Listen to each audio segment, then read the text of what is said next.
The following is a production of DallasCowboys.com and the Dallas Cowboys Football Club. How about them Cowboys? Yeah! Go Cowboys! This is Girls Talk, Boys Talk, presented by Jigsaw Dating, preferred dating partner of the Dallas Cowboys, and broadcasting live from Dallas Cowboys World Headquarters at the Star. Now your host, Nicole Hutchison.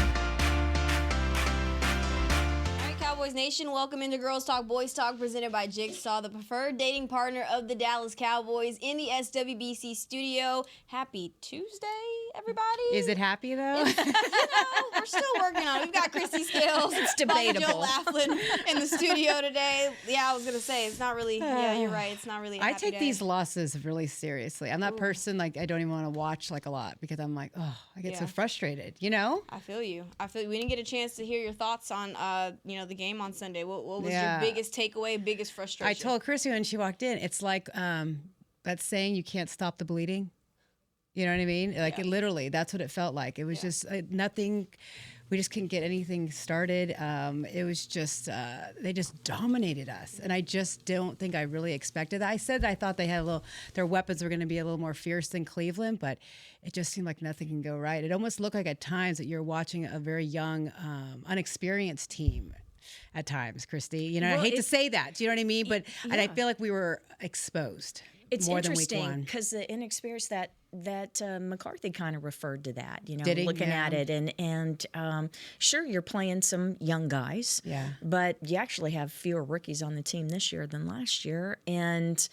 You just wouldn't expect that with the leadership and the veterans that we have here, but no excuses. Yeah, and don't get me wrong, the Saints are a good team. I think they're a team that could beat anyone right now. You know, and you look at some of the leaders, you know, quarterbacks. It's people you wouldn't expect: Baker Mayfield, Derek Carr, all the, you know, and there are a lot of losses. The Lions, the Niners, the Cowboys. I mean, it's the NFL, right? So we're going to have these ups and downs. I just didn't feel like we were going to get destroyed. Like I told Christy, it felt like I was going back to January at Green Bay, that this might have been the worst game I've seen at home in the Dak Prescott era, to be fair. Ooh, sheesh. I'm not going to lie. I like that hat. This is a little side And I note. made it. I actually did all the rhinestones. Okay, I'll do one for you. I love that. Thank you so much. But no, getting back on track. I'm sorry. I get a little decided. But, you know, I don't want to be harsh, but that's what I told No, Chrissy. for sure. It felt like how I felt when I was watching that Green Bay game where you're just like, there's nothing you can do. Like, nothing's going right.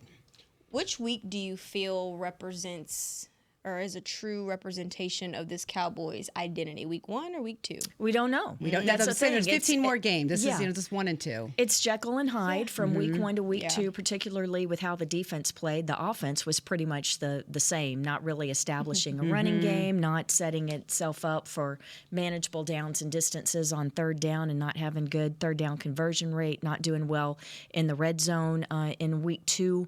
But the defense, you know, Mike Zimmer and world beaters and all this, and then getting your hat handed to you in week 2.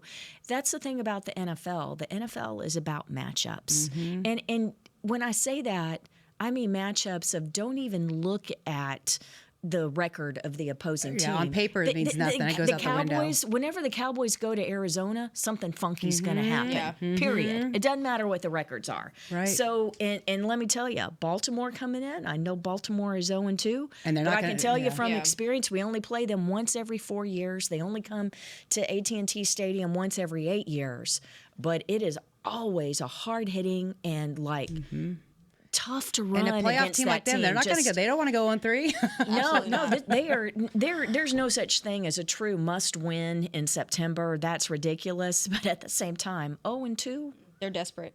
Yeah, They're exactly. desperate. Desperate to win on Sunday against the Cowboys. The Cowboys obviously desperate to silence the noise about them being able to stop the run and run the football. But when we talk about the run game, what has truly kept this run game from having success? It's non-existent. How about that? I mean, like,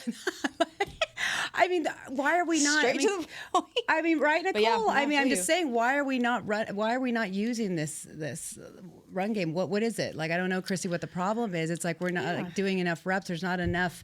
I'm trying to look at the line here, but it's 68 yards total. Well, the thing is, I mean, what's going on? Why are we abandoning it? Well, when you're falling so far behind in week 2, you got to air it out. Yeah, when you're falling behind the sticks, meaning not getting in manageable third downs or second and third downs, when you're having penalties that are knocking you back behind the sticks, that's the thing.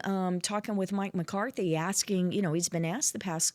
After the first 2 games about the run game, and he says even he doesn't really have a gauge on it just because there aren't enough rushes out there, or not enough attempts that you can really get a feel for what's going on, right? Yeah, exactly. And the one TD last week was CD Lamb slipping a couple of tacklers and with the long pass play.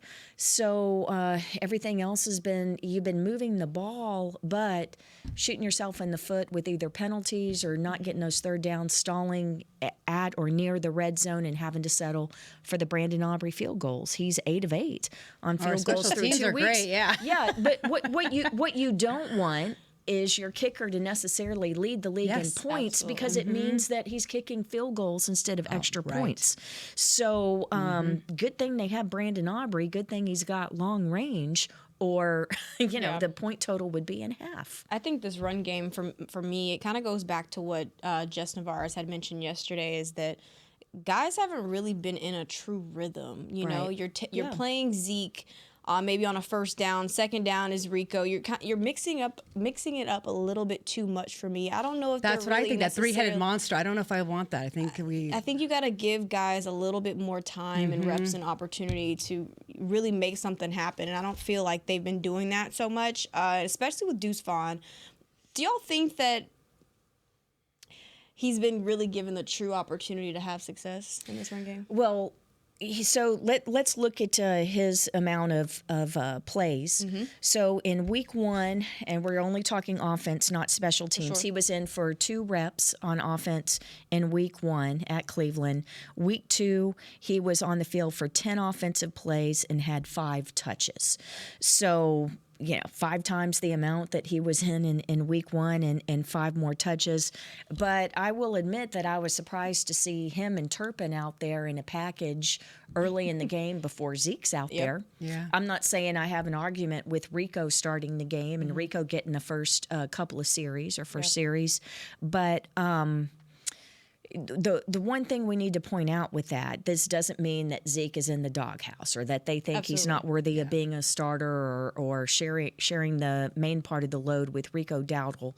Sometimes what you're doing as a play caller, what Mike McCarthy and what offensive play callers across the league do, they have scripted plays. So the old thing is the first 15 plays of the game are scripted. Well, for the Saints, they were whipping the Cowboys defensively so badly that they were in the 4th series before they got to their 15th play.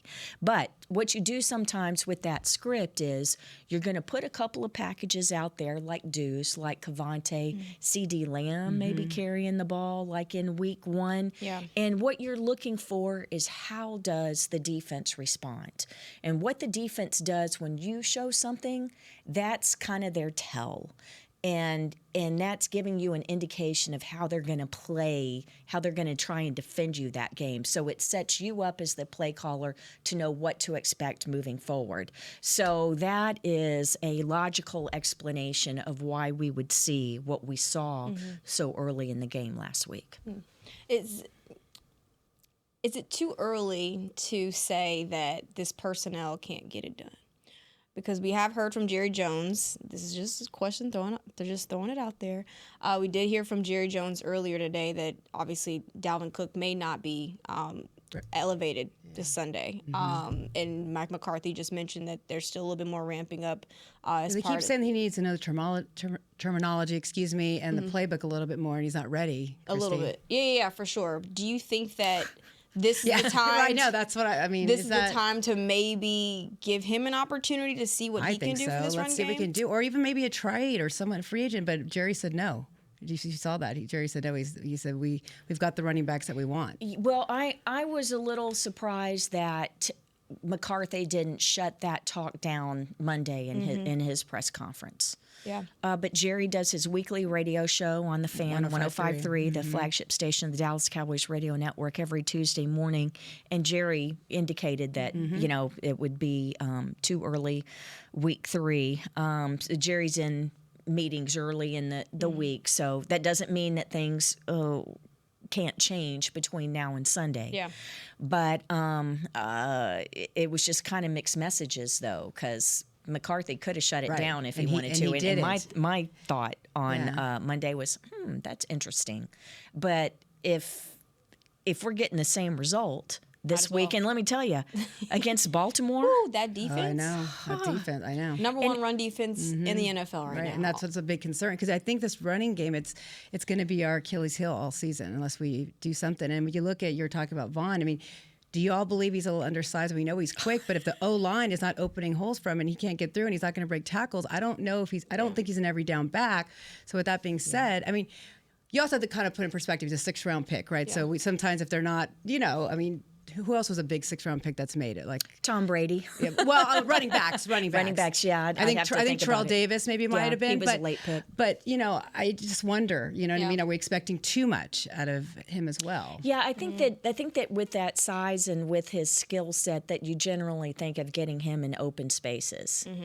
And I think part of the narrative coming into this season and even last season was, involved in the passing game and the way that the NFL is now with some of these short passes and the like. Think of some of these short passes to running backs or guys out of the backfield as an extended handoff, right? Yeah. What you're trying to do is get them in open space so that they can make some moves. And so, I am not down on Deuce, but either am I. I just was saying the obvious. But you're asking. Nicole said, Faith, about what we see in the first 2 weeks. I'll go back.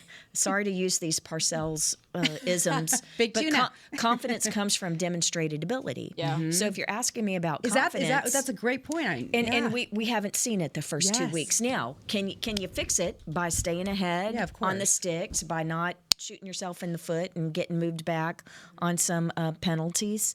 Yes, but the good news is it's a very small sample size. The good news is you can't really take all the bad things of week 2 with the run game, knowing that you had fallen so far behind the Saints that you were forced to pass. And you asked that question, Nicole. How's this team going to be coming from behind? Absolutely. Yeah, well, they and we clearly saw showed that. Yeah, clearly showed that. There's our answer. Yeah, absolutely. And Christy, you mentioned that the Cowboys want to obviously get Deuce more in space, give him more opportunities in space in the passing game, but I haven't really seen that. I feel like the play call, and I know they try to, keep the what they show to a minimum. Obviously, it's still, week 2 in the season, but I mean, if you're going to do that and you say you want to give him more opportunities, get him some opportunities in space, then why not start that now? Yeah, I agree. And when we say not showing it, that's really more related to preseason and not seeing it the first 2 weeks.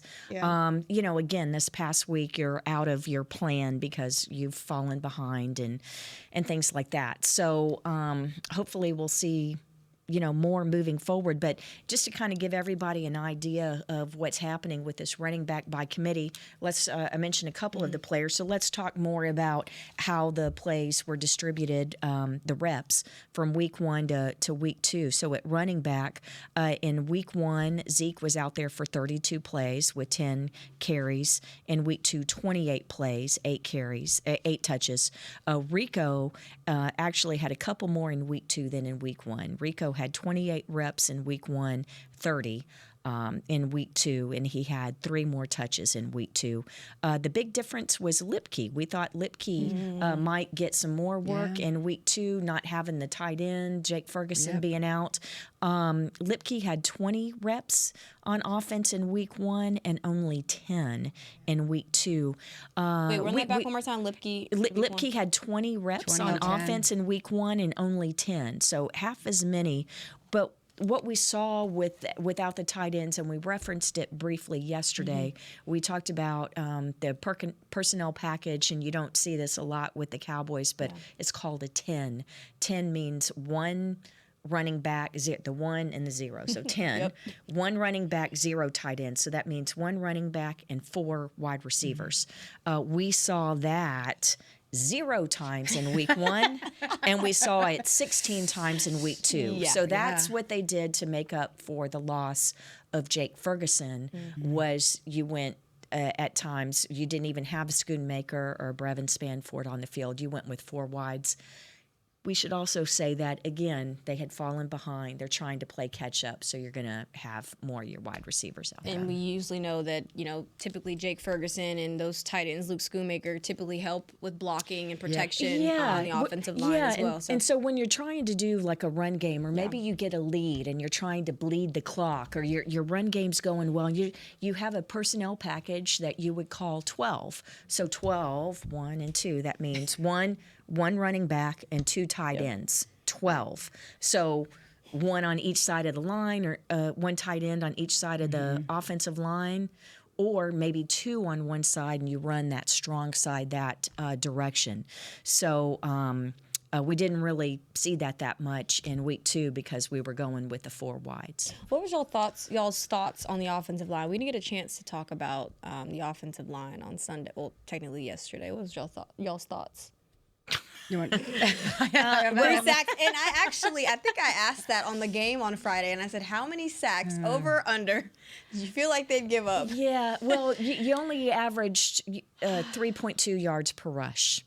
And then, and with the sacks, I always say don't always measure pass rush by sacks, by getting hurried, right, and affecting the quarterback. And what happened was when the Saints got a big lead, they were able to, and the Cowboys weren't effectively running the ball. The Saints knew they were passing the ball. You're able to put your ears back, pin your ears back, and rush. So that makes it harder for your O-line and harder for your passing game. That's what the Cowboys did so successfully in Cleveland and had done the previous few years. Cowboys weren't able to do that because, the Saints were running the ball so effectively. So basically, the Cowboys had the script flipped on them this past game. Well, they're hoping, obviously, make that pass rush come alive again on Sunday. We'll be talking about that in the next segment. You're watching There's so Girls much Talk, Boys about. Talk, presented by Jigsaw, the preferred dating partner of the Dallas Cowboys. We'll be right back. It's the official men's skincare brand of the Dallas Cowboys, Jack Black. And right now, Cowboys fans can get 15% off their $75 order. Plus, because every deal needs a playmaker, your order will include a free 5-piece skincare set and free shipping. The Jack Black Playmaker is 4 of Jack's favorites and a full-sized intense therapy lip balm. Make a play for the Playmaker at getjackblack.com/Cowboys with the code CowboysVIP. That's getjackblack.com/Cowboys with the code CowboysVIP.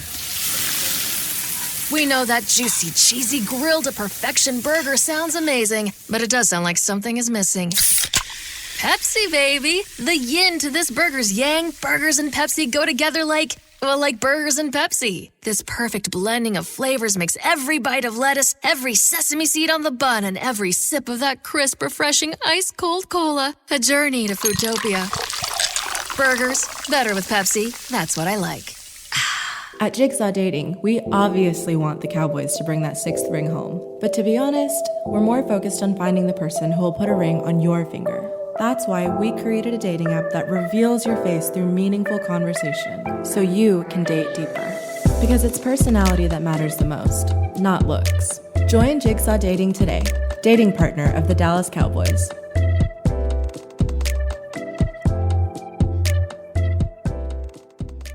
The Dickey family always mandated that the only Polish-style sausage worthy of their restaurant must have high-quality coarse ground beef and pork, rich spices, and fresh natural casings. We still serve it to this day, and it's so popular, Dickey's sausage has been named the official sausage of the Dallas Cowboys. The perfect matchup on game day. Dickey's Barbecue Pit. No one outsmokes us. Order at dickeys.com. For groups, call 866-BARBECUE. Dibs on the ribs.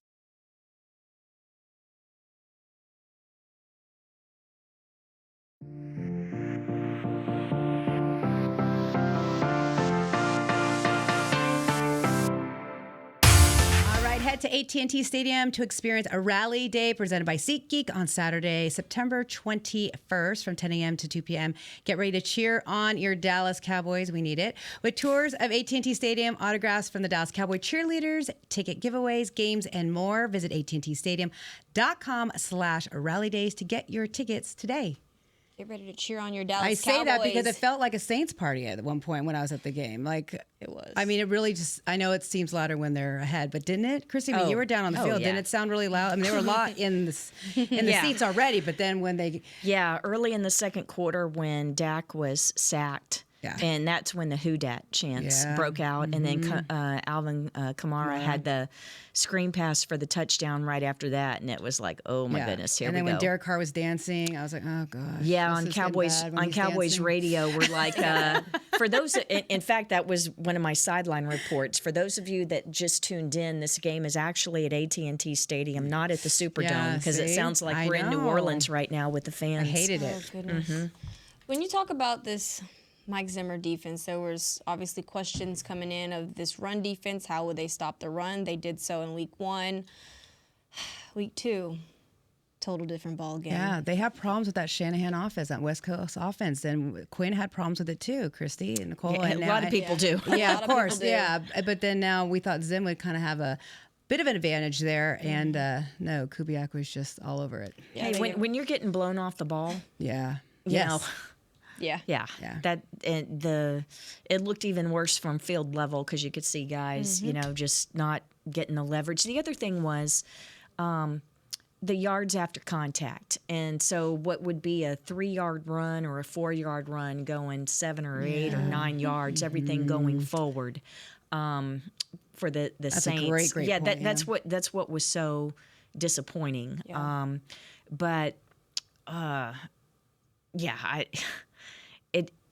It was so different from week 1. But again, Cleveland, they couldn't commit to their run Such a game, different team. and they had backup offensive tackles O-lines, going. yeah. And I think that people, media, and certainly fans with New Orleans, I mean, it's a popular team, but not a huge market. You don't hear as much about their line, and it is one of the finer offensive lines. A lot of veterans in the NFL, veterans, and so. Yeah, that was, I think, a big coming out party for the Saints offensive line, being on the Fox featured game of the week, and people, they're not going to sneak up on anybody. Now everyone knows how good that line is. I'm not going to lie. I kind of doubted that offensive line coming in. The Saints coming in, that offensive line. But the way that they were able to get to the second level really impressed me. But is there a guy on the defensive line for the Cowboys that you feel surprised you a little bit by their performance? Good or bad? Not in a Good or positive bad? way. Yeah. Good or bad? Good or bad? The whole thing was disappointing with them moving backwards. You know, just getting.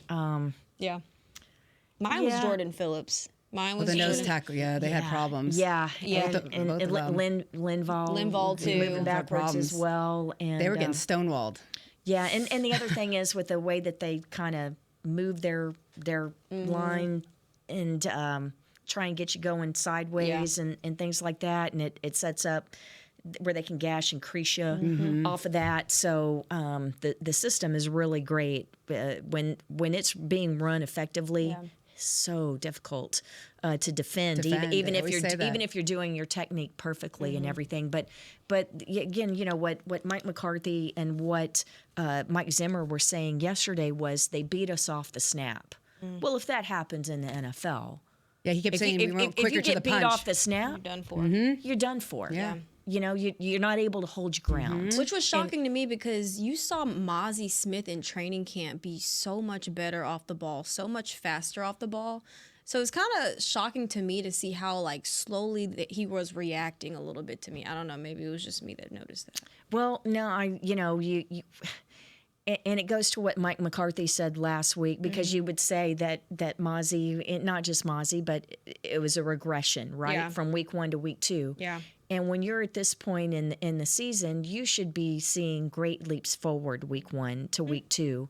And, that Mike McCarthy saying overall that was the most disappointing thing, that we didn't get better from week 1 to week 2. That in all the other than Brandon Aubrey, you're it was a regression for each of the units and facets, whether it's red zone offense. And so that's what was so disheartening. And they kept talking about effort or scheme, but they said that it wasn't the schemes, it was the effort that McCarthy had said. He felt like there Micah was. said that. Yeah, Micah said that as well. In his, yeah. What do you think? Because he kept saying that it was the effort that wasn't there. It wasn't the scheme. And I don't know. I don't know if I agree with that completely. Yeah, I hate because the first thing that they weren't trying hard enough or effort, and that's the first thing that fans and media. And I know Micah said it, but let me tell you, sometimes you can give great effort and still get not succeed. Yeah, and still not succeed. Yeah. And if you're not giving effort in this league, you're going to get hurt. You're literally. It has to be balls out every play, or you're going to get. You're going to get hurt in this league. Because I heard it so much, Chris, man, reading stuff and everything and immersing myself. Everyone, they're all talking about effort or scheme, and they kept saying lacking in effort. Well, I think that sometimes effort and execution kind of get tied into the Mm-hmm. I know what you're saying. I believe the effort was there. Yeah, the execution maybe. But see, that's disappointing when the effort is there and you still get beat off the ball, or you're not first to the punch.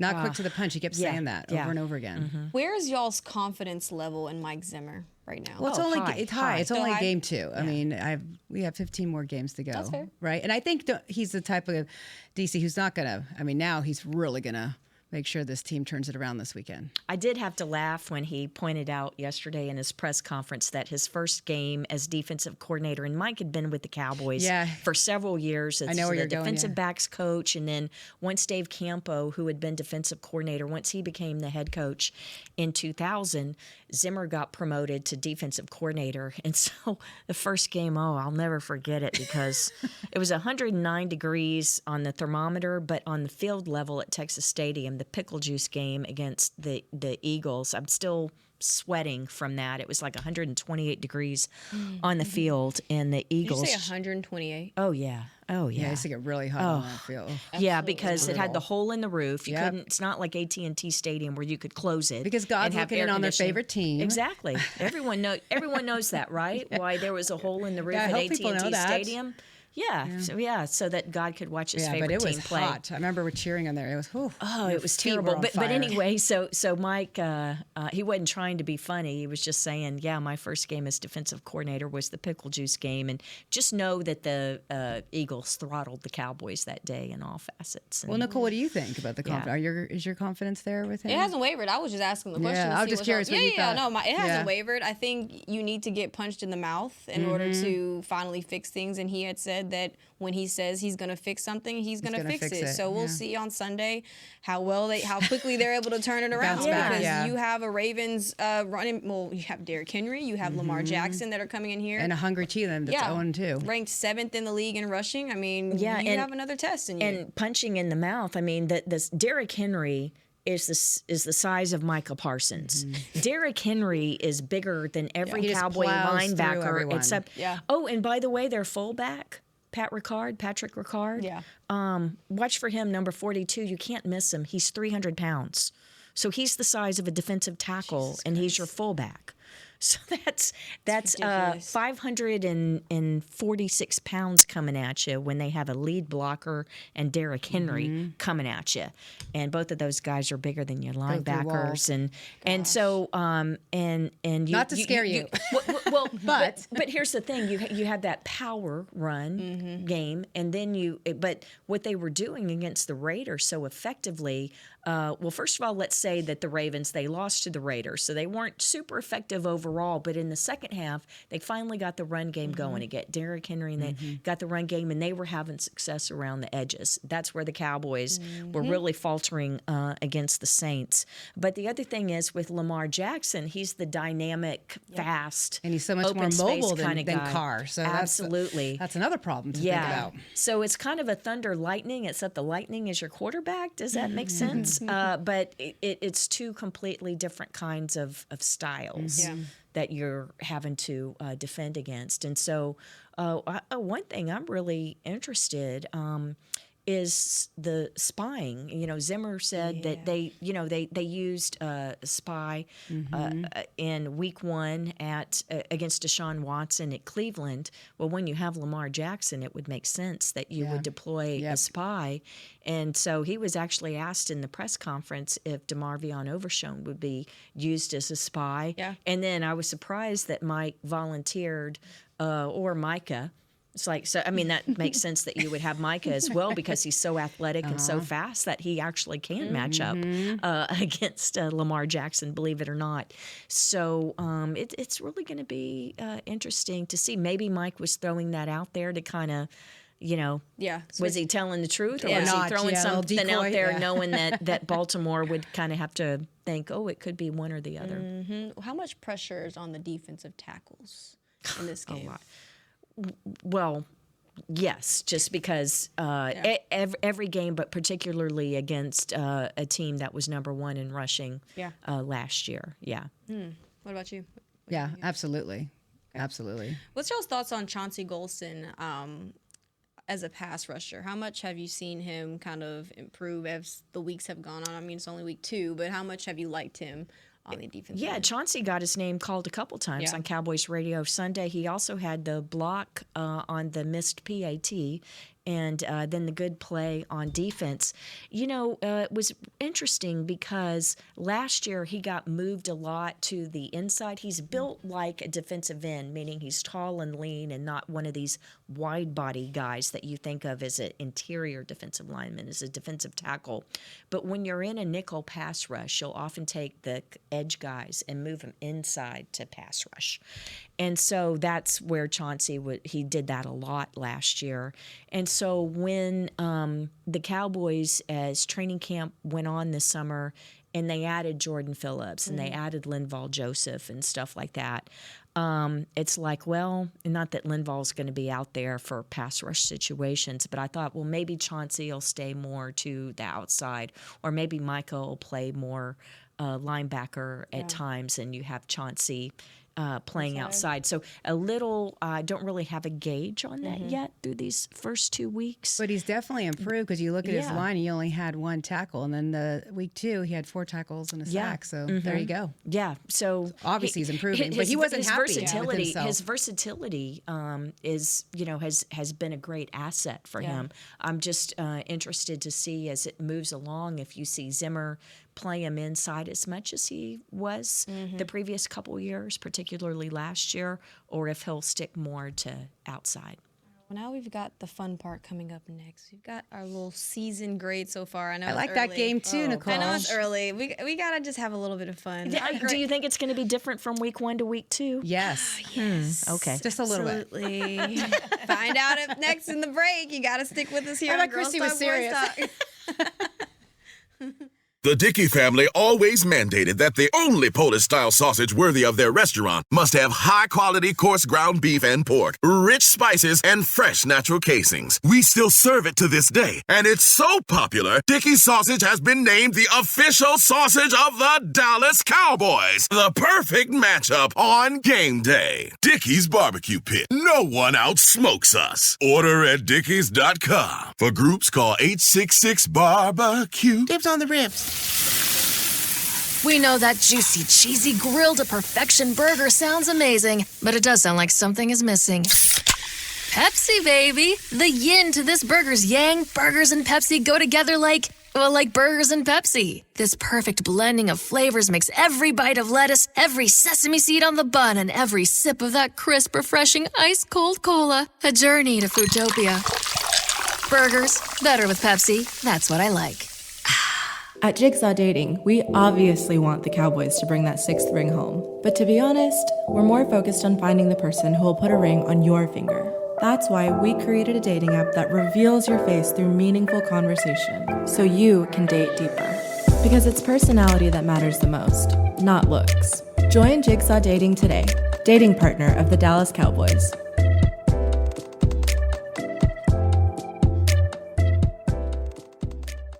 It's the official men's skincare brand of the Dallas Cowboys, Jack Black. And right now, Cowboys fans can get 15% off their $75 order. Plus, because every deal needs a playmaker, your order will include a free 5-piece skincare set and free shipping. The Jack Black Playmaker is 4 of Jack's favorites and a full-sized intense therapy lip balm. Make a play for the Playmaker at getjackblack.com/Cowboys with the code CowboysVIP. That's getjackblack.com/Cowboys with the code CowboysVIP.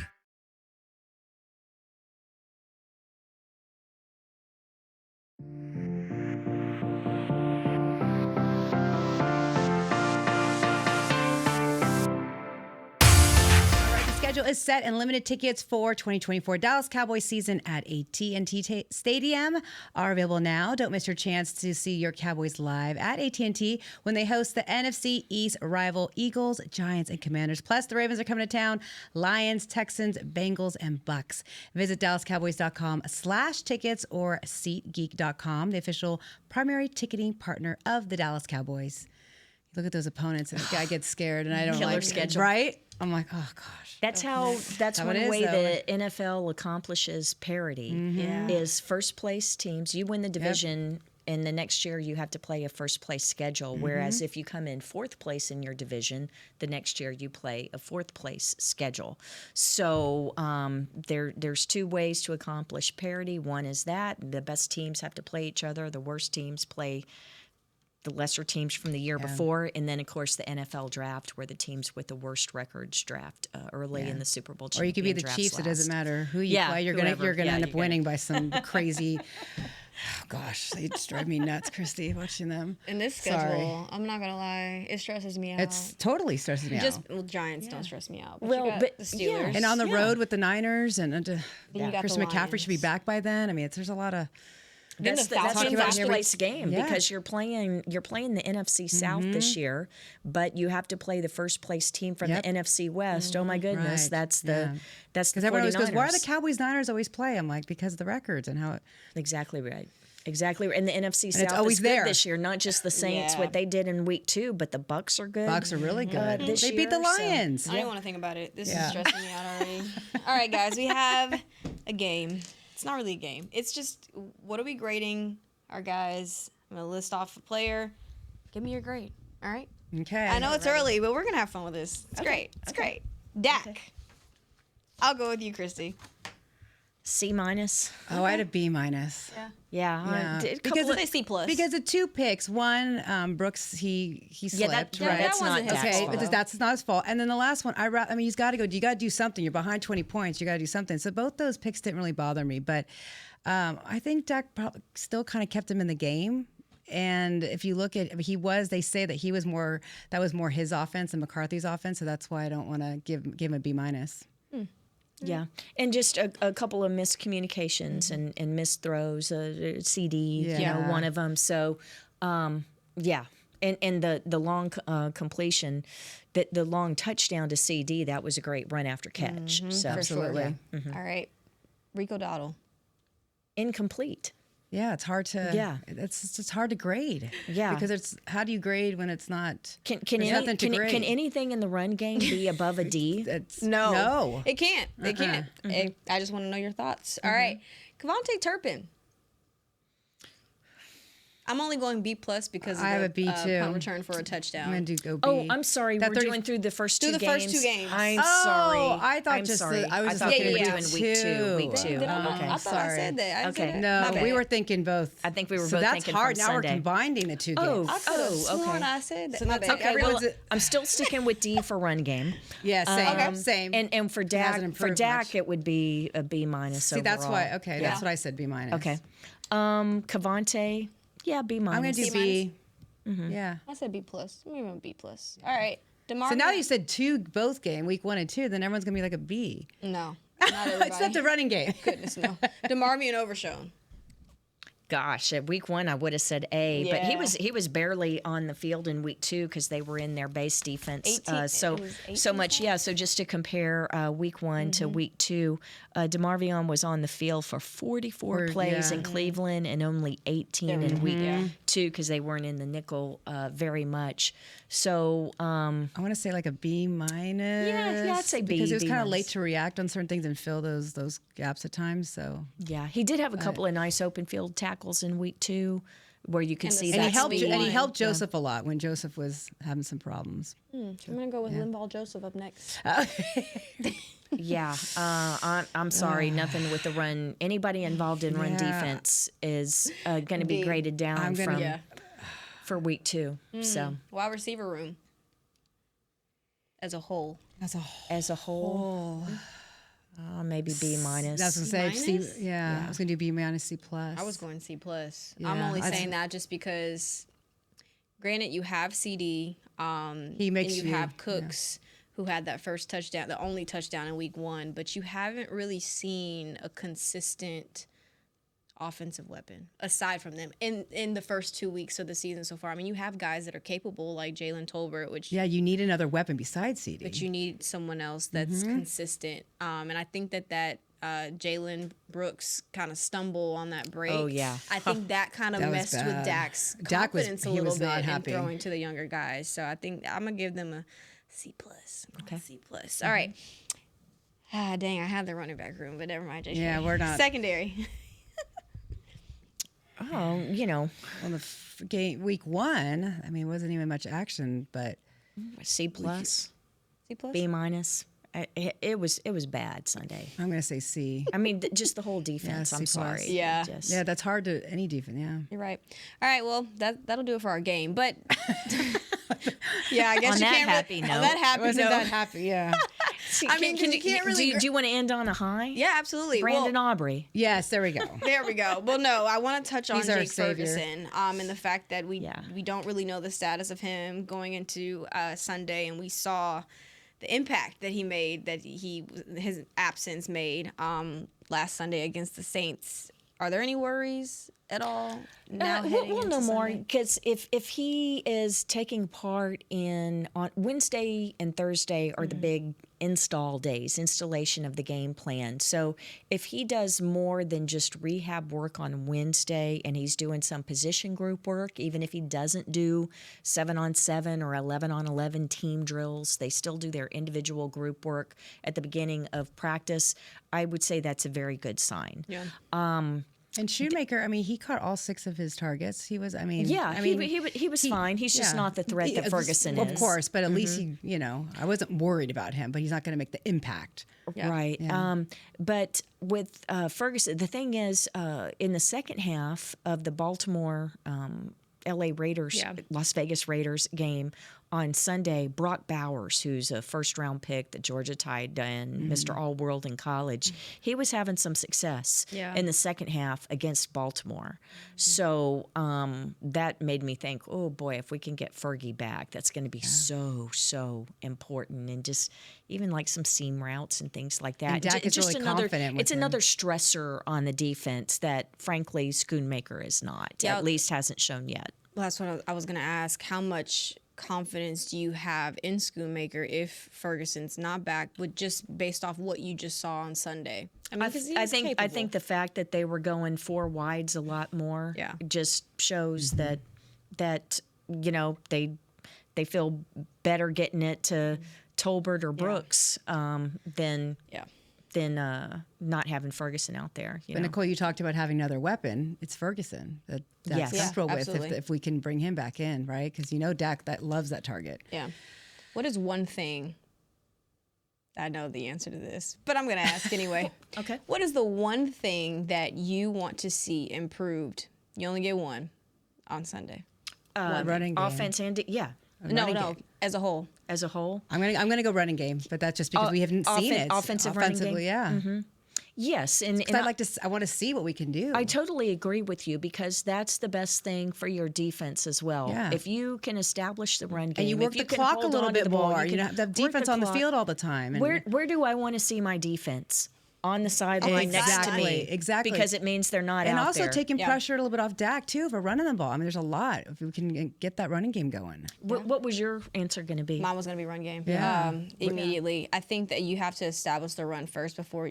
Well, no, you got to see both. But I want to see the run game established just so you can figure out this running back room, because I feel like you haven't established who your guy is just yet. Granted, I think that Rico Dowdle is probably the best back in that room, but I don't think that he's been given the opportunities to show that so far. So I'd like to see also Mike McCarthy allowing these guys to get in a rhythm.